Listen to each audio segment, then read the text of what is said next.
Hi everyone! Welcome back. I'm Periwinkle Jellyfish, and once I was drawing a mermaid character in my sketchbook. Here she is. Apparently I'm slapping her now. So I thought this design was really cute. I was just doodling it while in public because people are hard and drawing can be hard, but it's a lot easier than people. So I really liked the design and now just decided, yeah, I should create this character and go into a little bit more depth of her because I feel like there's a lot behind that very fishy face that I can uncover from my own brain. Oh well. So I am doing the rough sketch on Clip Studio Paint, just getting those fingers in there. I was doing a lot of thinking about what kind of personality I think this character has, what's her story, what's she doing, can she turn into a human, does she hang out with humans, is she just a fish person? So now I'm experimenting with drawing the head, and I had a lot of trouble with drawing the tail because I don't usually draw mermaid tails, so I didn't really know what I was doing, so it took a lot of experimentation and pinching things down to make it smaller, and just it was very tricky. She doesn't have any ground grabbies, aka feet, so that was tricky. I tried my best to replicate that gorgeous, fishy face, but unfortunately I wasn't able to get it completely perfect on my second try, so she's gonna look slightly less derpy, but there's still a good amount of derpiness in there, which I think is gorgeous. So now working on her hair, and because this character is a mermaid and she's underwater, her hair is going to be in a lot more motion than any other situation normally would be. Like, her hair just has a mind of its own. It's just going upwards. It's going places, having a mind of its own. Now I'm working on that classical shell bra for a mermaid. Most mermaid characters have this. And now we work on lots and lots and lots of pearls because, I don't know, I really like pearls, and for a mermaid character especially, it seems like the right direction to go in. I don't know why. I think pearls are just haunting me. So I'm adding just pearls everywhere. So once I was done with that, I started adding pearl bracelets too because I didn't feel like there were enough pearls. And now I'm adding some to her head and a little shell crown with some big spirally pokey shells and normal seashells. I wanted this character to have a lot of flowy elements to her design and to just scream ocean in her design because she's a mermaid or a fish person, so obviously there needs to be a lot of fish and pearls and seashells in her design just to really make it very clear in case you couldn't already tell by the tail. So I'm adding this ribbon that's kind of weaving in front of and behind her arms just because I felt like that would really add the flowiness. I gave her some not normal ears. They're just like very, I don't know what to call it, fishy, I guess. I added a little bit more details to her tail and her fin, and added a little bit more flowies, and then I was just about ready to get into my line art process. But first I had to add a few more details and a few more pearls because clearly there weren't enough. There were only like 50, so now I'm getting ready, just putting everything into a folder to make it easier to deal with in rendering. And now we can finally get on to the line art process. Experimentation and trying out weird new processes, no matter how strange they may seem, is the best way to improve, or at least that's how things are in my personal experience. So for this drawing especially, I'm having this character have much thinner line art than I usually would, just to see how that would look and see if I like the effect of it, if I want to go back to thicker lines. I just like to experiment with things a little bit just to see how it turns out. Keeps things a little bit fresh and interesting. So since there were so many pearls and accessories and things going on in this picture, it took quite a while to get this to get all the line art done. I even made her fingers webbed, like kind of like how a duck's feet are webbed. She has webbing in between her fingers because this character is not human. She's a mermaid. She has weird fishy ears. She has a tail. She has webbed fingers. And I plan on having her skin color, hair color, and just about everything about her seem very unnatural and have unnatural coloring, just to make her really stand out and pop and seem very different compared to any other character I've made. So now I'm working on the hair, and the hair was a little bit fun to work on because it was just in such a different position that I usually draw my character's hair at. So once I was complete with this, I can start working on the little gem thingy and the pearls and all the other things that were going on. So now let's take a deeper dive into this character and her personality and story, and or at least what I came up with while I was drawing this character. So for this mermaid character, I imagine that she is in fact able to turn into a human and look perfectly human and walk around and live on land if she wants to. The only problem is that sound doesn't really travel very easily underwater, so she never really learned how to talk or communicate really well. So she somehow, I don't know how, I just decided this, but she's able to understand human language, and she understands what people are saying. She just struggles with communicating herself. Like, maybe sometimes she'll repeat a word or try to say something, but she kind of struggles with just getting the right sounds out, because when you're underwater, you don't really talk much. You just kind of swim around like a fish. And she is a fish person, so oh well.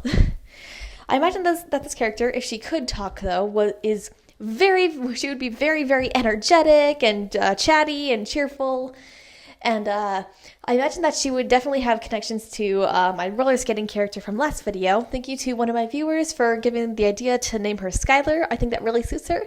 So from now on, we'll be calling that character Skylar. So I believe that she and Skylar probably get along really well. Skylar is constantly looking for new adventures and drama and running around, exploring. And this character wants to see everything she possibly can on land and just really see and hear and smell and taste and see every single thing that's on land. Like, she just wants to see everything, see what she's been missing all her life. Like, she's just extremely curious and just a sweet little ball of sunshine. Like, she just seems like such a sweetie, like just a sweet little character. So I imagine she'll follow Skylar around and see what she's getting up to. Skylar probably tried to teach her how to skate, but I imagine she's a little bit like me and is very, very bad at it. So, or maybe she might be good at it. I don't know. Okay, so now I am working on the little hair streakies. For this color palette, I wanted there to be purple, blue, and pink, so that was the inspiration for this color palette. For this character, I also imagine that she doesn't have the thing that most mermaid characters have, where if they come into contact with water, they immediately just turn back into a mermaid. I imagine that she's in complete control of turning into a mermaid or a human. It's all just if she wants to turn into it. If she comes into contact with water, that's fine, but she probably would prefer to turn into a mermaid just because she wants to, be able to swim easier, because she doesn't know how to swim like a human. She knows how to swim like a mermaid. Or at least that's what I think she'd be able to do. Let's shift back to the artistic process and what's going on in this time lapse. So right now we're just working on the little hair streakies, and this is pretty simple. It's just a little bit repetitive, but it's also really, really fun once you get the hang of it. I would definitely recommend trying this. I'm adding lots of blues and purples as the primary color, and there's a little bit of pink. This character definitely seems to have like very calm colors, but I feel like they'd be very vibrant and not muted. Calm, cold colors, but not at all muted and grayish, I guess. So as you can see, the hair streaky process is one of the most fun, but also one of the most time consuming. So I'm just finishing up all those little finishing touches. Let's see. Some areas seem a little bit blank to me, or a little bit too left alone, so I have to change that and make sure there's a lot more color to it. So we're adding lots of blues now and some deeper purples. I want this character to have a pastelish color palette, but there can still be a little bit of vibrancy just to make this a bit more interesting. All right, now we've made it past the hair streaky process, and we can move on to coloring in the pieces of her outfit and the skin color and the eyes, and then move on to rendering. But one step at a time. Let's just take this a little bit easy. So now I decided to work on, let's see, it is a little gemmy thing that's in the middle of her very big pearl necklace. So I'm just adding some minor changes in color to give it a little bit of shading.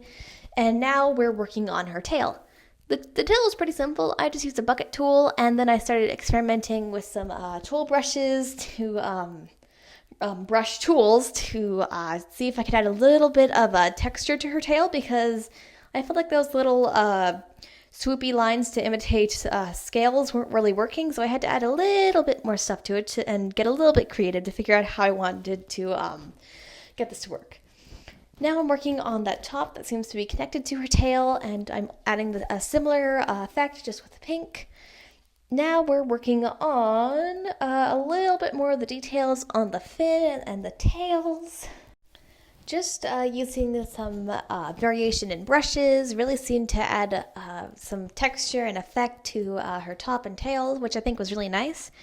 I gave her some very transparent, swoopy, floopy things. I don't even know what to call it. Just little things at the edge of her fin and in between her top and her tail. Yeah. Now I'm working on this ribbon thingy, which is probably my favorite part of the design, just because it looks so cute. I don't know what is about it, but this is probably one of my favorite parts of her design. I just like the ribbony thing. So this ribbony thing is also going to be somewhat transparent. It'll become a little bit more obvious as more and more things appear. So I had to be really careful with coloring around the lines, because I am very, very nitpicky, and I don't like it when my lines and colors overlap. I do not like any of that. So this little bangle on her arm, on her wrist, is going to be gold, and now these pearls are going to be a very light blue. That's the thing about drawing 50 bajillion pearls in your drawing. They're everywhere, and they are a lot to color in. So I had to take a minute to just get all this pulled together. So I'm just finishing up those pearl details, and I smacked the camera, and now I am ready to move on to that pearl crown on her head. This was fairly simple, as I could see what I was doing a little bit easier now that there are just colors and not just plain white around it. So now I am just done with the pearls, and I'm moving on to coloring in the skin. As I mentioned earlier, I wanted her to have a very unnatural skin color that's kind of bluish, or basically anything that seems a little bit mermaidy. Yeah. So I'm just coloring that in really quickly. As I color in the skin, you can see the transparency of the ribbony thing coming into effect here. I realized that I colored outside the lines of the pearls a lot by accident, but it's just because the color was so light, it was basically unnoticeable, so I had to go back in and erase that to fix it. Okay, so now that I'm just erasing the tiny little mistakes, this was really simple, just a little bit annoying because, ideally I wouldn't need to do this additional step, but oh well, it is what it is. So I'm almost done with erasing around the pearls. There's a little bit of overlap with the bracelets too, so I just had to fix that really quickly. And now we're almost done. I nearly forgot to color in the weird ear thingy. I don't even know what to call it, so I'm just going to call it the weird ear thingy. Now for the webbing in between that and the fingers. The fingers are relatively close together, so I didn't really need to add much detail to it. Once we're done with that, we start working on the eyes. So for the eyes, I just wanted basic coloring with it, some purple, and then another purple. So now we're working on a blue to add to it, and an even lighter cyan. Now we're just adding a little bit of effect to it, just because I thought that would make the eyes seem a little bit more detailed and have a bit more going on. I experimented a lot with different brushes, because Clip Studio Paint has a lot of different brushes you can use, and I just wanted to experiment with them because I'm still fairly new to Clip Studio Paint. So now I am experimenting with the eye, with the white area of the eye. I wanted every single aspect of her to seem very unnatural, but no separate colors really seemed to work, so I decided to just go with just plain white for the eyes. I did make the inside of her mouth very, very neon green, though. Anyway, now we can move on to recoloring over the lines. This process is fairly simple and pretty quick. I just had to quickly go over this and make things just pop a little bit more. Okay, now we're going over the tail, just making that a nice blue. I had to be very careful around the transparent little thingies around her tail, just because I don't want that to be blue as well. Although in hindsight, that I could have just made it blue and it wouldn't be too bad, and it would have made my life a little bit easier. Oh well. So now we're making the swoopies and the top and the pearls, all this nice neonish pink. I just think this all is very cohesive and pulls everything together really, really nicely. Oh, I lied. Apparently, we're going to make the transparent swoopies around her tail purple. Anyway, now we're moving on to rendering, it seems. So now I'm making the edges of her silhouette covered in this deep blue, and now I'm just using a soft eraser brush to erase around it, just giving her a little bit of shadows around the edges of her. Now we're adding a little bit of a blue accent or lighting to it, and now we're just experimenting with all the different options we can have. I considered adding a little bit of saturation to it, and as you can see, I'm just having fun with Clip Studio Paint and deciding what the heck to do with this. Once I found an option that worked out pretty well though, that was it, and I was complete and finished with this drawing. So we went from this as the rough sketch to this. Thank you so much for watching this video through to the end, and please let me know what you think I should name this character in the comments, and also please let me know if you think I should draw a little bit more of her and take a deeper dive into her character design and draw her with more characters and see how they interact together. So yeah, thank you so much for watching this video through to the end, and I'll see you again soon. Bye!